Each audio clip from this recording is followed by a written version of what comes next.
Guhera mu mwaka wa 2015 mu Burundi hageragezwa kudeta yari igamije gukuraho Pierre Nkurunziza.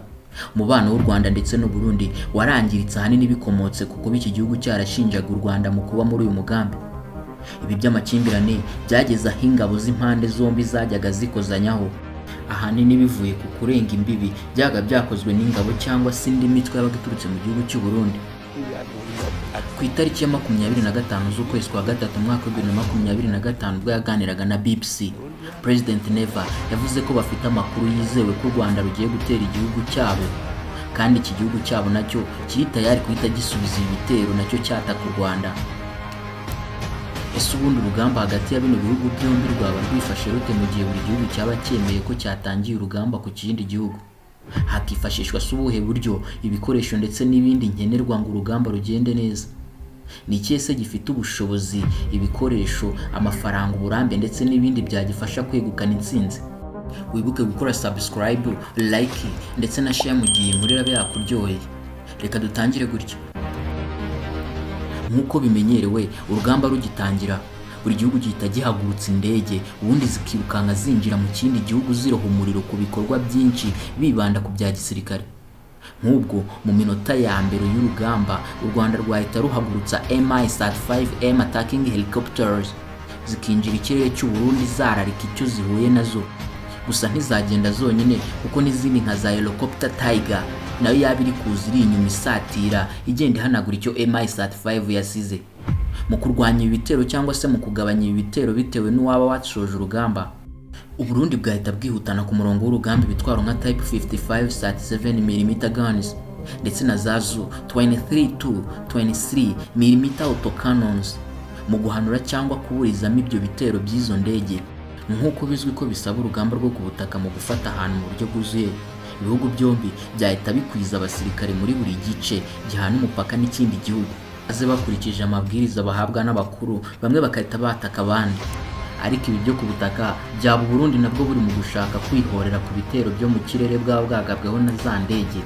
Aha bwahita buhagurutsa akajugujugu nka Mi-24 y'Abarusiya igaherekezwa na Aerospatiale SA-340 Gazelle y'Abafaransa. Ubundi izi ndege zikaza ku muvuduko munini zisatira ikirere cy'u Rwanda.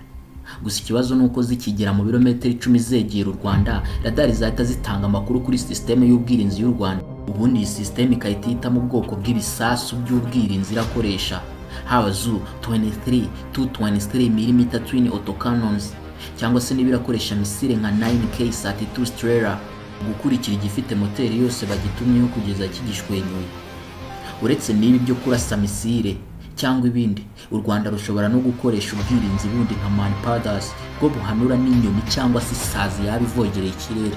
Mu gihe nta biganiro byaba bibaye hagati ya bino bihugu cyangwa se ibindi byaza kubihuza, ibitwaro byo ku butaka byahita bitangira gukoreshwa bicira imiriro kuri buri gihande, cyane cyane hibandwa hari abasirikare benshi. Ibifaru biherekejwe n'ibimodoka byinshi bihetse umuriro byakegera imbere, ari nako bikurikira ibirenge by'abasirikare babyo bari imbere bagenda barwana n'umwanzi bamwimura. Kajugujugu ndetse n'ibindi byatangira kumanurwaho n'abasirikare bifashishije imigozi berekeza ku rugamba imbere. Nk'ubwo u Rwanda rushobora guhitamo imitwe y'abasirikare b'abakomando banyotewe intambara bakabanza imbere bahabye umwanzi bahanagura. Aba kandi bajya basimburwa n'andi matsinda ya gisirikare nayo yerekeza ku murongo w'imbere.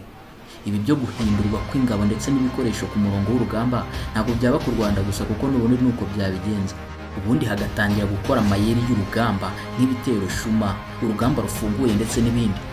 Mu gutsinda iyi ntambara byasaba ko kimwe muri ibi bihugu kirusha ikindi imbaraga mu gisirikare ndetse n'imirwanire cyangwa se uburambe mu byo kurwana. Uwaba yararwanye za Cabo Delgado, Sudani ndetse n'ahandi ashobora kuba afite experience kurusha undi, kimwe n'uko abarwanye za Somalia nabo baba bafite experience. Bitwareberaga hamwe ni uburyo uru rugamba rwarwanwa, igihugu cya rutsinda cyangwa se gihabwa amahirwe cyo kurutsinda. Gusa ntibivuze ko tuvuze urutsinda cyangwa se warutsinda, kuko buri kintu cyose kigira igihe cyacyo. Ariko icyo twifuza si intambara, ko twifuza amahoro. Reka duhure muri comment niba hari icyo wumva nibagiwemo cyangwa se hari icyo navuze neza, ubundi umpa amanota, hanyuma wibuke gukanda subscribe, like and share. Ndabakunda mwese.